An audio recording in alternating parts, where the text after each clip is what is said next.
দুইটি ভয়ঙ্কর পাপ আল্লাহ যদি মাফ করেও দেয় তারপরও দুনিয়াতে এর শাস্তি ভোগ করা লাগবে। ভয়ঙ্কর দুইটি পাপ যদি আপনার জীবনে করে থাকেন এখন থেকেই পরিবর্তন হন, না হলে কিন্তু সারা জীবন এই দুইটির খেসারত আপনার দিতে হবে। তো সেই দুইটি পাপ কি জানার আগে ভিডিওতে লাইক, চ্যানেলটি সাবস্ক্রাইব, ভিডিওটি শেয়ার করার অনুরোধ করছি।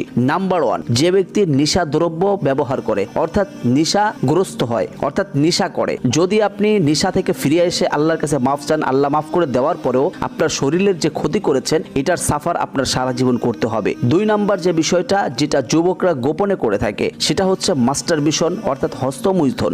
এই বিষয়টা থেকে ফিরে এসে যদি আল্লাহর কাছে তওবা করে মাফ চান, আল্লাহ মাফ করে দিলেও আপনি কিন্তু আপনার পারিবারিক জীবনে, আপনার বৈবাহিক জীবনে কিন্তু আপনার বউকে আপনি সুখী করতে পারবেন না এবং এটার সাফার কিন্তু আপনার মৃত্যুর আগ পর্যন্ত দিয়ে যেতে হবে। যারা এই দুইটি পাপে জড়িত আছেন এখন থেকেই পরিবর্তন হন এবং এখন থেকেই নিজেকে সংশোধন করুন। আল্লাহ পাক রব্বুল আলামিন আমাদের সকলকে সঠিক বুঝার মতন তৌফিক দান করুক। আমিন।